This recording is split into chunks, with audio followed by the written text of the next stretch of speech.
While many dentists get out of dental school and jump right into work, others end up years into a practice and feel like they're chained to their chair or spinning their wheels. At Duckett Lad, we've discovered that there are 6 phases of long-term practice success.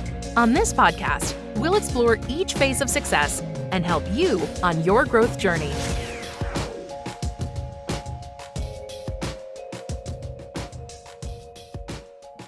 Hey everybody, welcome back to the Dental Momentum Podcast powered by Duckett Ladd Dental CPAs and Advisors. Jared Duckett back at you with my business partner, Bill Ladd. And Bill, how you doing, my friend? I'm doing great, buddy. It's been a while since we've done these, but always look forward to kind of getting back in the swing of things here. I like it. I'm not going to lie. I think I had too many cups of coffee this morning, more than my normal. So if I'm ultra chatty, shut me off. But Bill, I'm excited about this one, man. I mean, I will say, so we've met a lot of individuals, right, over the past, I don't know, goodness, where we at 18 months virtually. And I will say this gentleman probably has one of the coolest backdrops for a Zoom call you can possibly have. He puts mine to shame. Yours too, right? Yes, ours are very much accountant backdrops. My wife did help me with mine. I have a Beatles album, which is kind of cool, but I do not have anything that takes me back to my childhood. There you go. Oh yeah, there it is. There's the star. There's the Pac-Man ghost. That's Pinky or Blinky or one of those, I think.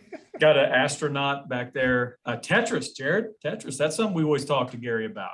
Yeah, if you guys are watching this on YouTube or whatever, check it out, the background behind it. But let's intro him here. So we got Gary Bird, CEO of SMC National, marketing company that helps creating marketing systems for emerging DSOs and group practices. Also helps recruiting, practice acquisition, just really helps that client grow and scale. So Gary, appreciate you coming on here, man. Absolutely. Thanks so much for having me. Love working with you guys. Love what you're doing in the industry, in the dental space. And I'm excited to chat with you guys today. Yeah. So just real quick, the background, how'd that evolve? How'd you get the Zoom background? Just start putting stuff up or? Yeah. So during COVID, obviously we used to just do phone calls. Like we always did client phone calls, and just what we did is what everybody did. There's very few video conference calls. We do them occasionally, but nothing that would justify anything like this. And then when COVID hit, I built a background. I realized this isn't cutting it, right? Like this is not working. And then I got to the place where I actually built what I called a Zoom room. So I'm actually in my bedroom right now. I have multiple camera angles, so I can hit you from the side there. That window right there, my kids come up. They can see if I'm on a podcast or not. These doors slide open into my bedroom. Everything's soundproof. I got the lights in the background. From my phone, I can change all the lighting. And it was really just, I wanted to create content. I wanted to stand out. I was like, okay, well, how am I going to stand out? I like rockets. I like all these video games from when I was a kid. I wish I had all this stuff when I was a kid. I didn't have enough money for it. So, now I get to buy it and play around with it. And people recognize it, right? So if you're born in the 80s, you recognize all of this, the Ninja Turtles, the Tetris. So kind of speaking to my generation there. And then it's always a topic of conversation. It makes it really easy to hop onto a call and talk through. It's always the first thing that I talk about on every single call. So that's how it came about. And now I'm shooting a podcast, and part of it's video. It's called Dental Marketing Theory. So every time I do a podcast, I change the colors on the background and makes it kind of look a little bit different every single time. Yeah, I'm sending a message right now to our executive administrator. We got to fly you in and help us get souped up with all those gadgets you got, man. Yes. But Jared, you tell me about the last time somebody called and they said, "Hey, Jared, I love that plant behind you. That's beautiful. That is really nice. I think it's called like snake root or something like that." Is that No we don't get those conversations. You're kind of putting us on a spot here, Gary. We need to step it up. It's hard. Like marketing, I think we can get away with stuff, and I can do stuff that maybe other verticals it wouldn't be as comfortable, right? So yeah, I'm always in a hoodie, right? I just went to a conference and everybody's in suit jackets. I'm the only guy in a hoodie and on the panel. So I think marketing allows you to get away with a little bit of that. I love it. So let's dive in here, Gary. Let's just talk about let's unpack your journey if you can here at the beginning. So where you started to where you are today, and just kind of unpack that. Yeah. So in 2008, I decided to quit my job. I had a W-2 job, and I said, "Hey, I'm going to be a marketer." And keep in mind, this is pre social media, pre text message marketing. Like that, those were not things yet. There was websites And that's about it, right? The internet marketing was very, very, very new at that point. And so the biggest form of marketing at that point was the phone book and television and radio. Those were the big three. So I quit my job. I was making good money. And then the housing crisis hit, if you guys remember that. And like the market fell apart across the board in every single vertical. Businesses were shutting left and right. And now I'm out here trying to start a business. Well, it actually worked in my favor. And part of it was effort and part of it was just the timing. I was going door to door to restaurants and saying, hey, I'll make your slowest day your busiest day. I said, how are you going to do that? I said, I'm going to put these little pads, these email pads on your counter. You just make sure that you have people fill them out. And we'll go do a lunch promotion on Wednesday. And people will come here on lunch on Wednesday. I'll email them and I'll get all your weekend crowd back on Wednesday or Thursday or whatever their slowest days were. And so we were able to do that. And they would pay at the time, it was $200 a month or $2,000 for the year. So most people would just pay the $2,000 for the year. In inflated dollars, I think that's about $4 billion today. If you take that into account. But so we got $2,000. They'd sign up and we would start signing up. And then there was cross marketing between those. So we would do cross marketing where it was like, we would put the email marketing all into a list and we would put all the other restaurants in there. And right at that time, everybody was canceling their $5,000 phone book, right? So they would say, I don't want to pay $5,000 for the phone book anymore, but I'll pay you a month, but I'll pay you Gary, $2,000 for the year. Well, through doing that, I started to pick up other services. So I was like, man, I should do this or I should do this. And keep in mind, all these other verticals started to come out during that time. So text marketing came out. Social media marketing came out. SEO got really, really big and really powerful. Google reviews got really powerful right around that time. So all these things started to diverge right as I'm in the middle of it and learning it on the fly and literally hands-on. I was the only team member, right? So I was CEO, chief everything officer. So I was working through that, learning that. Eventually I met a dentist and they were like, hey, can you help us with marketing? And I said, sure. They were a referral from somebody else that I had success with. And they went from over about a 2-year, 3-year period, they went from $90,000 a month to $400,000 a month, which I was like, that's pretty good. That's cool. But I didn't realize at the time how big that was in the dental industry. And there wasn't a lot of other marketing companies that were doing that. So he gave me several referrals that we were able actually to duplicate those results. We really got a reputation for taking $100,000 practices to $300,000 practices, or 400, and then some roof out at even we have some bigger ones that go into the 400, 500, 600, but that's kind of a different model. But we became known for that. And then we started working with several consultants that started to refer us business. And we eventually became just dental. And during this time, I met a young man. I've known him for a long, long time. I know his family really well. And when he was about 19 years old, he was hanging gutters, and he was like, hey, I don't want to hang gutters anymore. It's 100 degrees outside. I want to do marketing. And I was like, well, what skills do you have? I'm handy with a computer. So I said, well, you can come and learn. And he started as a free intern. I wouldn't do this now because I'd probably get sued. But he started as a free intern. He just came in the office and learned. And he got really good at several different things in the business. And he eventually worked his way up to a partner. And he now basically operates he operates the back end of SMC. And his name's Ryan. And he worked his way up through the company during this time as well. Really allowed me to focus on the front end of the house, and really grow the sales and marketing and all those departments. We slowly over time, we grew, and COVID hit and really set us back. We dropped by probably about 75% during that time. And then all of a sudden we rocketed right after that. We quickly doubled and then tripled and then now quadrupled since pre-COVID.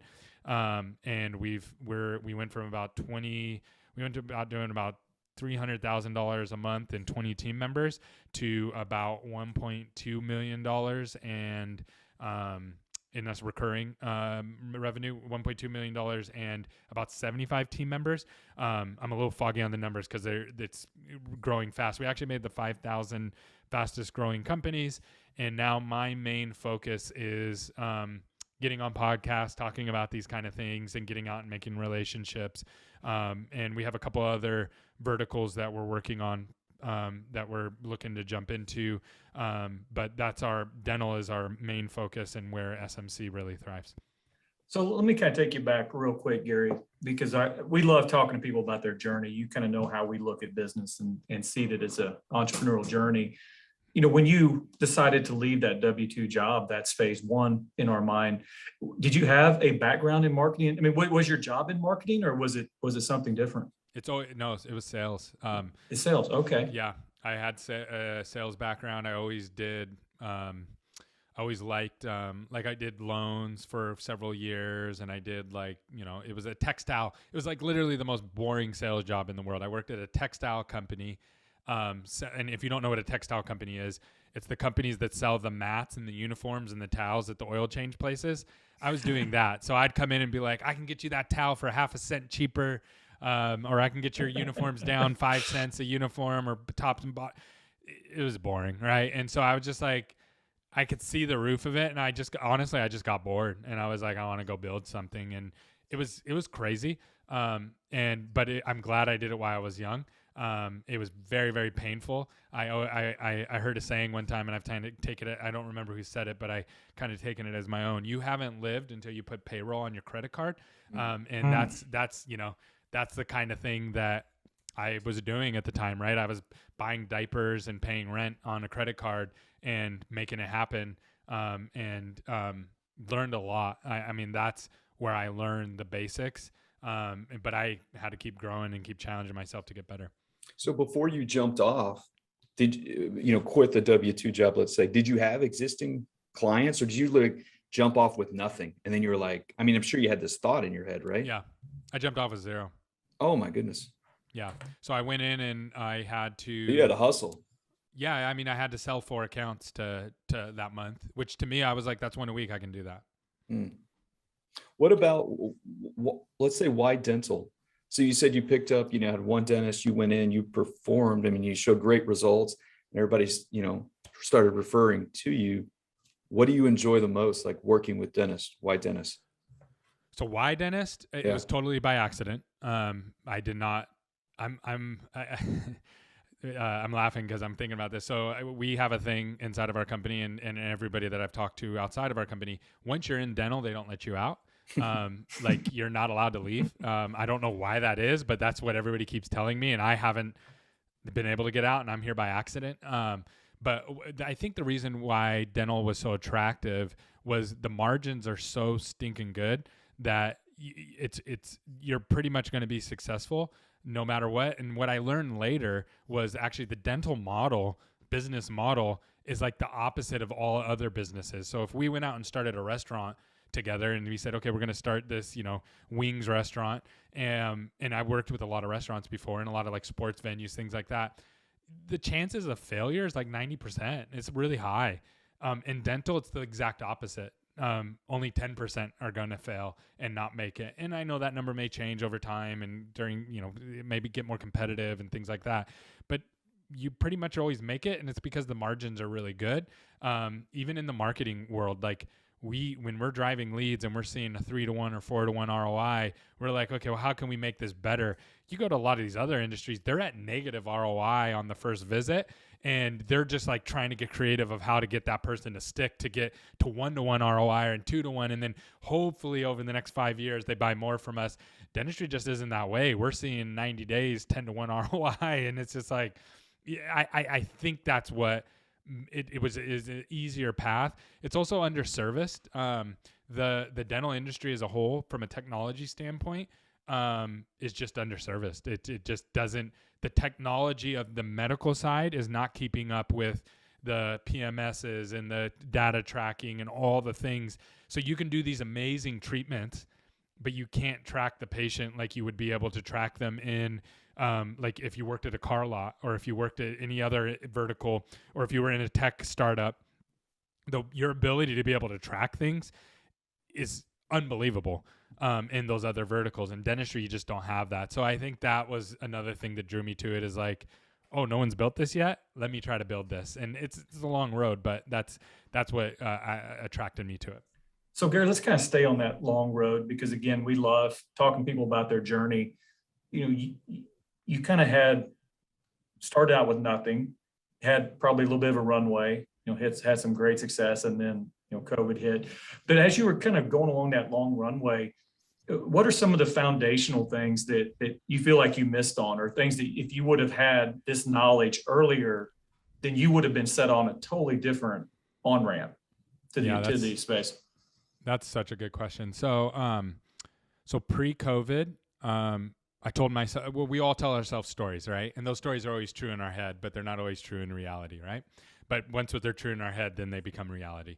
So some of the stories that we used to tell ourselves, so we were remote before remote was cool, right? So we always kind of kept it under wraps that we were remote. Like it wasn't something that we hid, but we just didn't talk about it. It actually ended up servicing us during COVID, that we were already set up for that. But one of the things about remote companies was I always told myself, well, we're kind of siloed, and that's kind of a good thing, right? Like all these departments are siloed. We don't have to deal with drama. We don't have to deal with HR stuff like that, right? That was a story that I told myself. And I didn't realize that was one of the things that was holding us back. So COVID came, and we were like, okay, now we're doing Zoom for everything. And you have to show up with your camera on, and you have to be able to do, show up and live out our core values and all these kind of things. And that actually brought our team really, really close together and really rallied together. The other thing is, I think that one of the stories that I told myself that wasn't true was, by providing clarity to the team, that they would think differently of me, or they would think differently of the company, and it was better that I kept them in the dark. And so what I would do is I would not share the numbers, or not share where we're at, or not share all that kind of stuff. And when COVID hit, I had no choice but to be vulnerable, right? And just be like, hey guys, this is where we're at. We're living off of loan money right now. And thankfully we didn't have any debt when COVID hit. And that's what allowed us to move through. But I was very transparent with them. And I just said, look, every marketing company that I know of, including all of our clients, everybody's laid off. We're not laying anybody off, but here's how I'm not laying you off. I'm taking debt, and this is my runway. And if we don't start making money by this date, we'll all be out of a job, including me, right? And so I just started having those kind of very honest talks with them. And it really brought a lot of our team closer together. And then I started to realize, okay, this is the road that we really need to keep traveling down if we're going to keep growing. And so we share with them every week, the team, how much money we're making, how profitable we are, or how unprofitable we are, what we need to do to improve those things, where we're heading, what we're trying to do. I'm still learning how to do that, right? And how to be vulnerable, and how to share the right kind of info at the right time. But that's something that I think if we could have got to earlier, it would have helped us grow faster. But COVID twisted our arm and kind of made us do that. You talk about the roller coaster ride of an entrepreneur, right? Jumping out from a W-2 job to zero, to hustling to get it, to grow it, and COVID. It's just that's the entrepreneurial journey in a nutshell. Hit on, because you threw out some stuff there, and I don't want to skip over the Inc. 5000. I mean, that is a big deal there. Congratulations on that. Thank you. Sure. Yeah. But you hit so you said COVID hit and you took a step back, but then from there you doubled, tripled, even quadrupled to, I think you said up to 75 team members now. It might be growing after this podcast. You might add 2 when you didn't even know it. But what are the biggest issues? What are the biggest obstacles that you faced by scaling so quickly? Because that's rapid growth. It is. Yeah. And there was definitely pain points. The hardest thing, and I really have 2 focuses. And number one, and this is my most important focus, is my team, right? I want to make sure that they're healthy and happy, and they're growing personally and professionally, right? I talk about it all the time. Everybody I talk to around me, I'm like, hey, are we doing these 2 things? How does this play into that? And then number 2, it's our clients. And sometimes people wonder, well, why isn't it the other way around? Why don't you put the clients first? Well, if I don't put my team first and I put the clients first, then my team doesn't show up for my clients, and I don't talk directly to a lot of clients, right? So I need them for my clients to be successful, and I need them to feel loved and supported and cared about.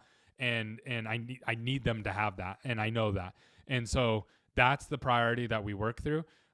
So it's really the growth. The hardest part about growth is when I can't deliver what I want to deliver to those two things as fast as I want, because you have to change, right? So as you grow, people level up. Some people you have to bring in to help you get to the next stage, right? Because it's just like, it's like, hey, I'm hiring you to go do this job, and you're doing it, and you're doing a great job, but now we just tripled as a company, so you're not able to carry that. You don't have the experience. I have to bring somebody over the top of you because I don't even know what to tell you what to do, right? So I need to bring in that who to help us get across that bridge, and that's a tough thing to do, and it's tough for anybody to do, right? Like, and then the flip side of it is you have to, sometimes people have to be demoted, and sometimes people have to shift and change. And it's like, okay, your department that was 3 people is now 12 people, and I need you to shift over to this department because they're drowning, and it's hard. Like, that's super, super hard. And people are like, well, you didn't tell me this. And I'm like, trust me, I would have told you if I knew, but I didn't know. And I don't, we're projected to, I think, we'll probably make, obviously things can change and COVID 2.0 can come, but I think that we'll probably make that list again next year, and we're probably going to double from where we're at right now, or at least 50% more growth. And that's the one thing I keep talking about is like, okay, guys, look, the one thing that we know is that I don't know. That's what we know for sure. And yes, this is what I'm seeing, but it could go either direction, and it could be COVID 2.0, which changes everything, and that's going to make us not go down this road anymore. Or it could be, as we grow, oh man, we need this separate department, and we might need to shake things up, and that means people are going to move up and out, and we're all going to do things that are going to make us uncomfortable at some point. And if in a growing company, that's just what everybody has to be comfortable with. And to be honest, what we really want, and this is the main, if I was going to sum it up in one thing, I want people to be where they're passionate. And sometimes they're passionate within SMC, and sometimes they're passionate outside of SMC, right? And I truly, truly, truly want that for them. Like, I want them to go follow their passion, go do it. And I hope it's with us, but if it's not, go do it. Like, if you're like me and you're like, well, this is boring, I want to go start a company from scratch and go knock doors, I want them to go do that. I want them to go chase that. And so that's what we try to really push people to do. Are we perfect at it? No. Do we always hit the mark? No. We try to live out our core values every day, but I fail on that regularly, and so do our team members, and our job's to keep going.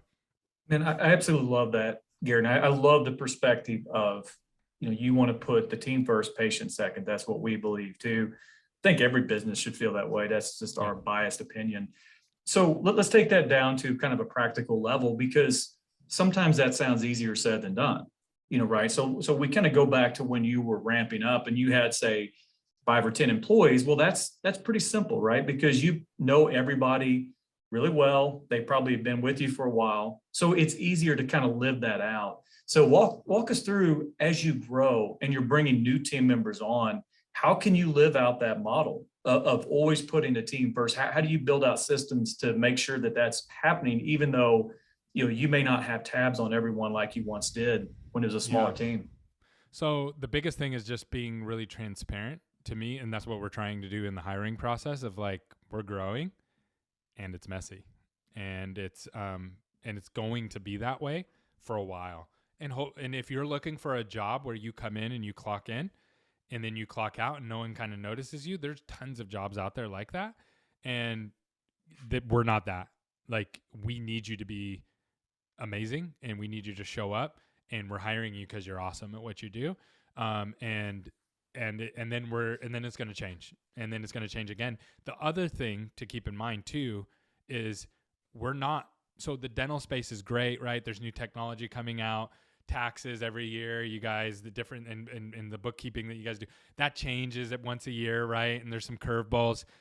Digital marketing is changing all the time. I turn my head for 3 minutes and look back, and they're like, oh, there's 12 new services over here. Oh, there's these new social media platforms. Should we get on them? It's like, okay, well, let's look at it. It's constant. So if you're not comfortable with change, it's probably not a good fit for you. And so we're trying to do a better job of that on the front end of the recruiting side. We're still not perfect at it, but that's where that's the best thing that we can do for anybody, is by being super transparent. So someone like me, if I was starting out right now, this would be an awesome opportunity. And to be honest, like this brings up a separate topic, and I don't know if you guys want to go down this road, but there's really a big difference to me between the entrepreneur and the intrapreneur, right? So I always thought, and we're all trained to think we're all entrepreneurs, right? That's how America was created. It's like, hey, let's go the gold rush. Everybody's an entrepreneur. Staking out land. Everybody's an entrepreneur. The Pilgrims were all entrepreneurs, right? Like it was like baked into their DNA to go do something new and carve out their own niche. So in America, there's something about being an entrepreneur that we're all kind of like, yeah, everybody wants to be an entrepreneur. And it's really big in the dental industry, right? Like all the dentists for a long time were all entrepreneurs as they started their business. And a lot of your clients are entrepreneurs, just because that's the nature of being a dentist. And what I've learned is I'm really more of an intrapreneur. I actually perform better working inside of other people's businesses. And for the audience listening out there, the difference is this: entrepreneurs go carve your own path, make it happen, and build your own empire, so to speak. And an intrapreneur sees the value within somebody else's path that they're blazing and then helps them carve that out. And so sometimes people hear me say that and go, wait, Gary, you just shared that story about this path that you blazed. Well, yeah, I did, but I've actually helped other businesses grow much larger than my business. And I've actually figured out things that will help other people's businesses grow much larger than the business I'm able to grow. Yeah, I'm trying to grow my business, but I'm actually better at helping other people grow their businesses. So I have a huge entrepreneur flair to what I do. And I'm looking for entrepreneurs, right? Like I want those people who have that entrepreneur spirit, but want to work with inside somebody else's organization and want to carve that path out within the organization. That's good, man. I've never heard, Bill, have you ever heard the intrapreneur? I've never heard the difference. I love it. Absolutely love it. I've never heard that. It's almost kind of like the quote that the quickest way to get what you want is to help other people get what they want. Yep. Or, servant's heart. I mean, you hear it a lot of different ways. In our firm, we might call that, people coming in having that self-employed mentality within the organization, the structure that we've created, and I think that's huge. We'll translate that to what you tend to see. You work with a lot of group practices, multiple locations, probably hard. A lot of times maybe the doctor stepped up more into a leadership role. How do you see they are handling these kind of things, keeping the team in line? Because you've said, I mean, we've talked in the past, recruiting is a big deal right now. It's hard to find people. What are you seeing some of these people are doing right in that regard? Sounds like you're doing a lot of stuff right. Yeah, so I think for most dental practices, what I'm seeing is, and I've gotten the different opinions on this from different experts in this area, is that there's still a lot of dentists that don't have core values. And I know you guys preach and teach this, right? So They don't have core values. They don't have a mission. They don't have a vision, right? They're just like, well, we just fix teeth. And they really are doing themselves a disservice because it's impossible to rally the troops without those things. It's impossible. And yeah, you can get 3 or 4 people, to your point earlier, you can get 3 or 4 people pulling in the same direction because you're there talking with them every day. But once there's any kind of management gap there, it's gone and you can't go anywhere. So nailing down what you're trying to accomplish and why you're trying to accomplish that and getting to the why of it is huge. And if you get that nailed down, then from there, from a marketing perspective, you want to get your 3 uniques down. And this one's another one that people struggle with. Having a clean facility or having a scanner that patient has no clue what it actually is, it actually isn't a unique. It's actually just some benefits, and then lots of other people have them. So, or features, I should say. Those are features. What you want to focus on is what is the benefit to the patient. So a unique would be you're open Friday afternoons, or you're open late nights, or you're open earlier in the mornings, or you're open on the weekends, or you take insurance that nobody else takes, or you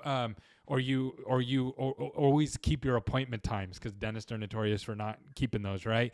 Or you have same day appointments, or you get people in the same day, or you can do same day treatment, or you offer IV sedation, these are unique things.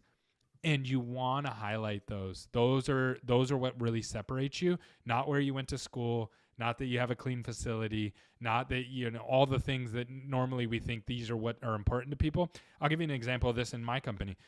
One of the things that I made a decision on really, really early is that communication is super important. And one of our core values is over communication. And what that means is that you're actually getting back to people. So I realized right away, talking to people, that marketing people in general, and I'll bag on the marketing industry, it's kind of a shady industry. It can be known as a shady industry, right? And kind of like a used car salesman, right? And so right away I realized, well, one of the reasons for that is communication, right? And you can email a marketing person and you might not hear back for a week if you hear back at all from them, right? So I didn't have a lot of money and I didn't have a lot of resources, but one thing I realized is I can control how quickly I respond to people, and I can control how fast I get back to people. So that was one of the things that I baked into the company, is that, look, when you email me, when you reach out to me, when you text me, I'm going to get back to you. And then that's something that we drill in internally as well. Ownership and communication are our two top core values that we're really focusing on right now. And it's like, look, if someone emails you, you need to get back with them within the day, within the 24 business hours. You should never leave a client or a team member hanging. That's just and I tell the team, if I do that to you, it means I don't really respect you or really value you. So I'm not going to do that to you. Don't do it to each other. Don't do it to our clients. Really baking that into what you're doing. I think whatever your core values are that make you different, baking those into your culture, I think that's huge. So Let me go ahead. Yeah, I'm sorry, Jared. Let me kind of take this off on a little bit of a rabbit hole, because I think this is something that I have an assumption here. Tell me if I'm wrong here, but let's say you come into a practice and they're wanting help attracting patients, business to the patient, not business to business. So you go and talk to them. If they don't have, a mission, a purpose, a vision, if they don't have their core values, what does that do for your job and how you can formulate communication to patients? It's you can do it. Like, there's a couple of things that you have to have, right? So you got to have, here's what a patient's looking for. I'll approach it from that angle. That makes it a little bit easier. Okay. So here's what a patient is looking for. They want for GP.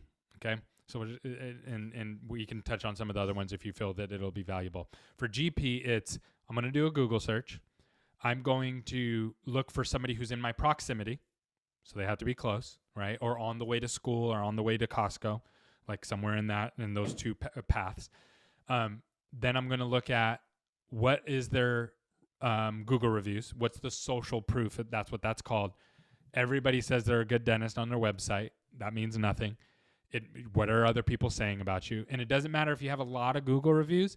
It matters how many Google reviews or Yelp reviews you have compared to your competition. So if you might have 500 Google reviews, but if everybody else has 2,000 in your market, it doesn't mean a whole bunch, right? Like it's not as valuable. You might have 100, and if everybody else has 25, then 100 is great, right? So that's the second thing they look at. Third thing they look at is availability. So if you can't get them in within 48 hours, you're going to lose them.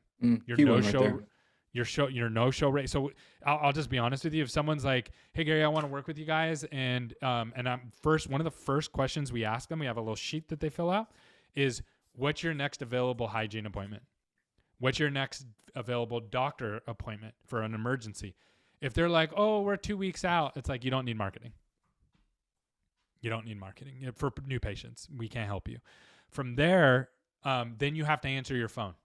Right now in the industry, and this is not just from our source because we work with a bunch of practices, but I've also cross-references with other services out there that answer calls for offices. 30% of marketing phone calls are not being answered right now. Wow. So if you spend $10,000 on I'm just using round numbers. If you spend $10,000 a month on marketing, more than, if you're the average, right, your $3,000 of that is getting washed down the drain of unanswered. They're just going on to the next practice. So you got to answer your phone. Those are if you can just get those things down, you will get the patient through your door. Now, what I know is if you want that patient to stay, then your team has to behave a certain way and has to treat that person a certain way.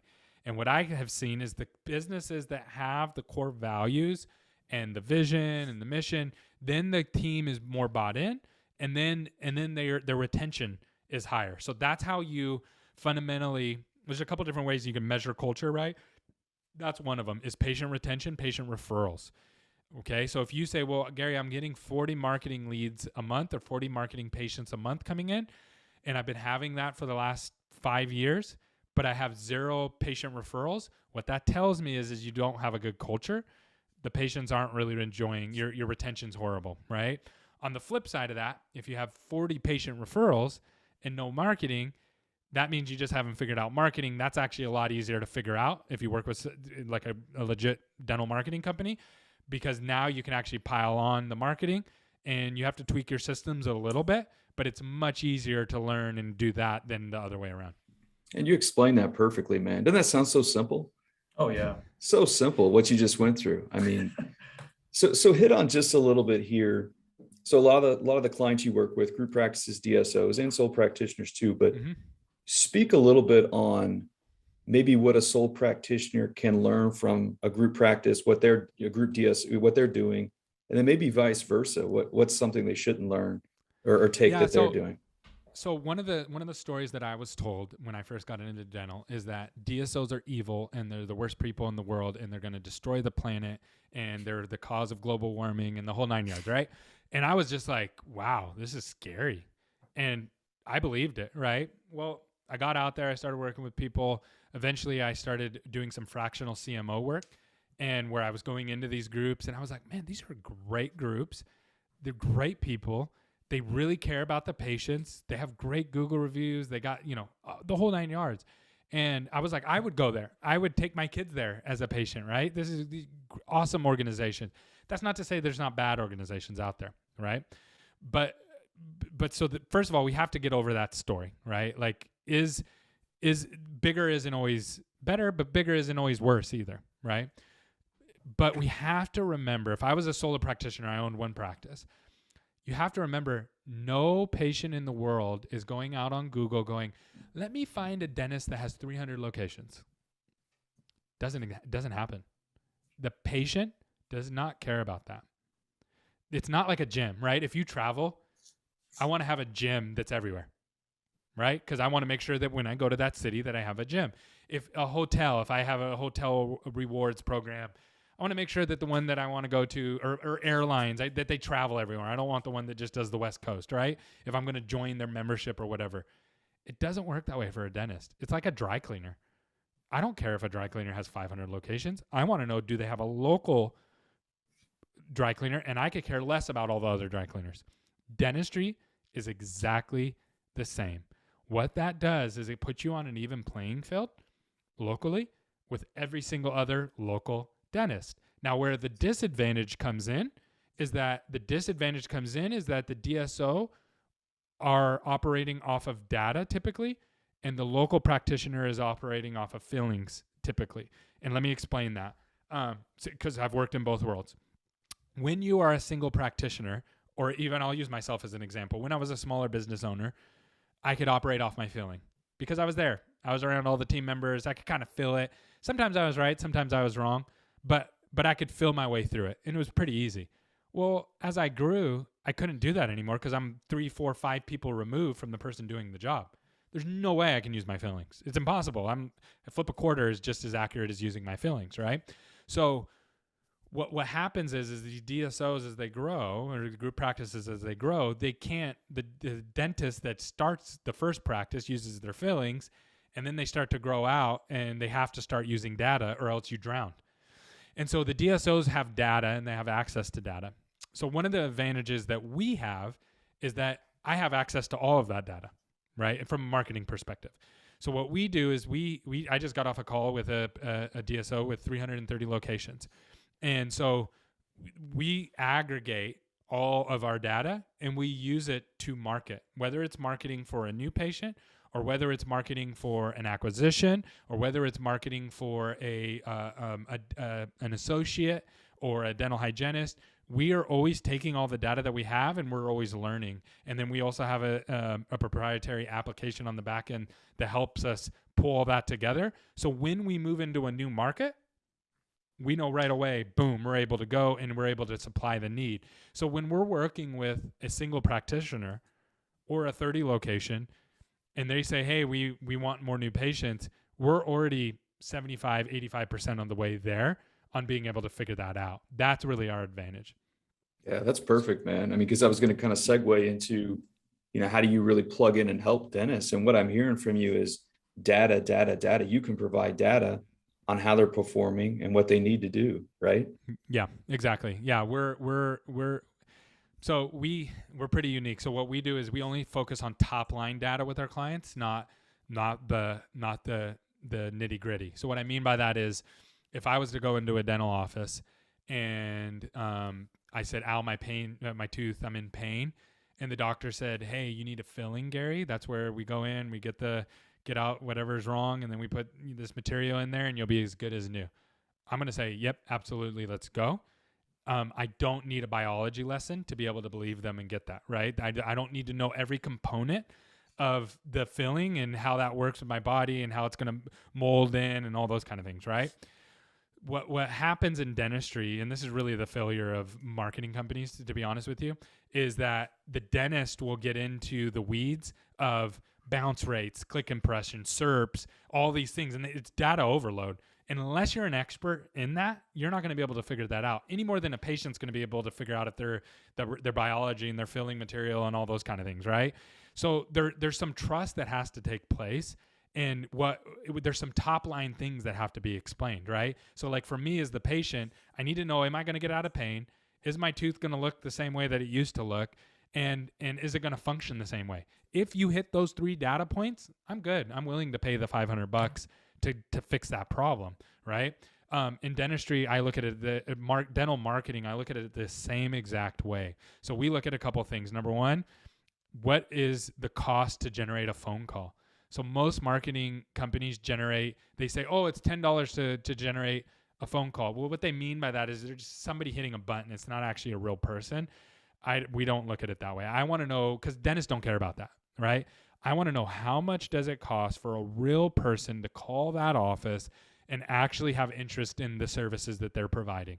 That's number one. You got to have a cost per lead number. Number two, you want to know your phone conversion by front desk. So I want to know what Susan's phone conversion is just on marketing. If you don't know that number, she's probably washing about 50% of your leads down the drain. That's what we see on average, 50 to 40%. Then from there, and these are all things that we measure and we manage. Then from there, we want to know cost per acquisition. How much did it cost for that person to walk through the door? So you may be getting a lead for $50, but it might cost you $300 to get them through the door. So how much does it cost to get them through the door? And then from there, how long does it take them to get scheduled? So you want that number to be 48 hours. Most dental practices are around a week right now, and that's killing their numbers. Then we want to look at their no-show rate on just marketing, not globally.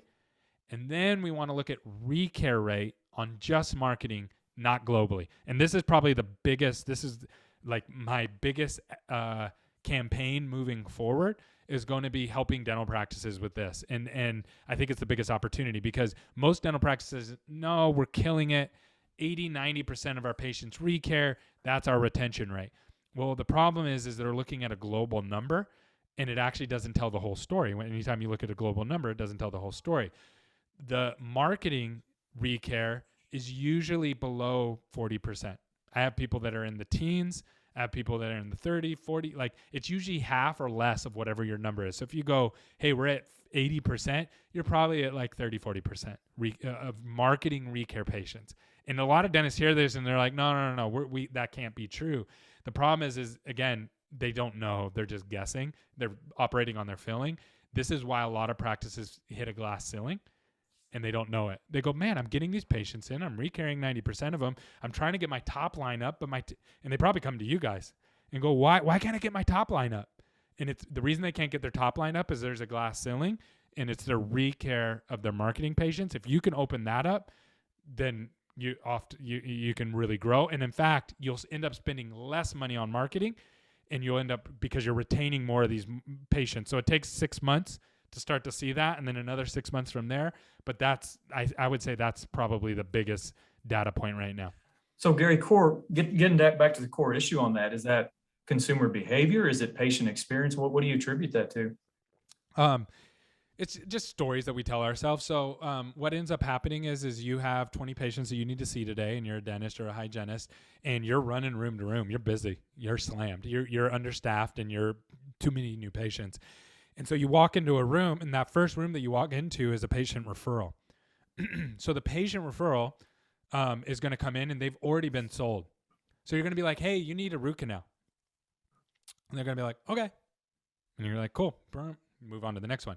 The next room you're going to walk into is going to be a marketing patient. Now, you don't know this. You don't know as you're walking room to room which one's a patient referral and which one's a marketing patient. And the marketing patient, you're going to say, oh, you need a filling. And they're like, well, how does that work? Like, why do you think I need a filling? I just went to a dentist not long ago. They didn't say blah, blah, blah, blah, blah. And they have all these questions. Well, guess what? You got 18 more patients to go see. And you're like, okay, well, fine. And you move on to the next one. And it's not a big deal. It doesn't feel like a loss. But the marketing patients are low trust. You haven't earned their trust. The patient referrals are high trust. The existing patients are super high trust. And then doctors say, well, then I don't want any of those low trust patients. Well, here's the problem. To get more patient referrals, guess what you have to do? You have to market. Patient referrals are not scalable. You can't, if I said tomorrow, double your patient referrals, you're at 20, get to 40, you can't. Like, it's not possible. You can grow them a little bit. You might be able to get 2 or 3 more, but you're not going to be able to double them or triple them. Marketing's the only thing that you can double or triple. But the good news is if you focus on that number of retention on your marketing, you can actually start to add to your patient referrals. Because if a marketing patient trusts you and does a little bit of work and stays with you and then recares, they will turn into the high trust patients, and then they will refer 2 or 3 people to you. And then you just start that cycle over again. And then you don't need as many of those marketing patients. That's absolutely dynamite, man. You guys out there, go back and hit your rewind button about 12 times and go back 5 minutes and listen to that again, what Gary just went through. Because I would guess, I would say that people out there listening, by a show of hands, right? How many people in your dental practice know your cost per lead? How many people know your phone conversion, your cost per acquisition, link to the next appointment? Not very many people, I would say, know that. But what did Gary say? How key, that is. So Gary, that's dynamite, man. If we could sit here and talk forever, I think we could go another hour. But let's do this, Gary. Just end on, if you can,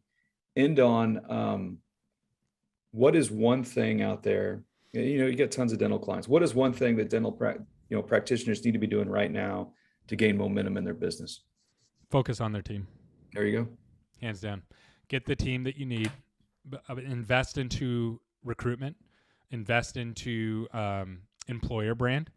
So if you say, what's an employer brand? That's the problem, right? So the dental marketing industry has been conditioned to accept that they have to market. Because remember, 15 years ago, it was like marketing was a dirty thing in the dental industry. Now it's universal. Everybody understands marketing is good. We need to do it. We need to build a nice website. We need to have a logo, those kind of things. Well, now the next wave that you're going to see is the employer brand. And what I would challenge people to do, go outside of dentistry and go look at the employer brands at like Google and see how much money they invest into their employer brand. And go look at Apple and go look at these other, and what they do, they fight for talent. They have to fight. Yeah. And this is what most industries have been going through for a long time, is fighting for good talent. If they're a high performance industry and there's a low supply of really good people, so they fight. So to fight for it, you have to have good messaging. You have to have videos. You have to have content. You have to have ads set up outside of Indeed. You have to have LinkedIn ads. You have to have Google ads. You have to have retargeting. You have to have all these different kinds of ads that are very complicated, and an HR person does not know how to operate those. You are now in a marketing world, not an HR world anymore. And so you have to change your mindset. So this is the mindset. It's just where we're at, is HR tells you why you can't do things, and marketing tells you how we can do things. So if you're struggling and you're saying, I can't get team members to grow the way I want to grow, or I'm losing team members faster than I'm retaining them, which is commonplace right now, you have to change your employer brand, and you have to start to look at things, doing them a different way. The old way is gone, and it's probably not going to come back anytime soon, at least not in the next 5 years. Yeah. That's absolute gold, man. Gary, tell our viewers how they can reach out, how they can contact you. Yeah, absolutely. So you can find us at smcnational.com. Again, that's smcnational.com. You can also find our podcast at dentalmarketingtheory.com. Again, that's dentalmarketingtheory.com. Yeah, go check out that podcast too. Gary, appreciate it, man. I appreciate the time here. You're full of a wealth of information. Everybody out there, if you got questions, reach out to Gary here. But as I say all the time, share this podcast with somebody that you think would benefit. Subscribe to the podcast if you haven't yet. Rate it, leave a review. Bill, appreciate you, buddy. And everybody out there, have a great week. We'll talk to you guys soon. Take care. Thanks, guys. Appreciate you. Take care.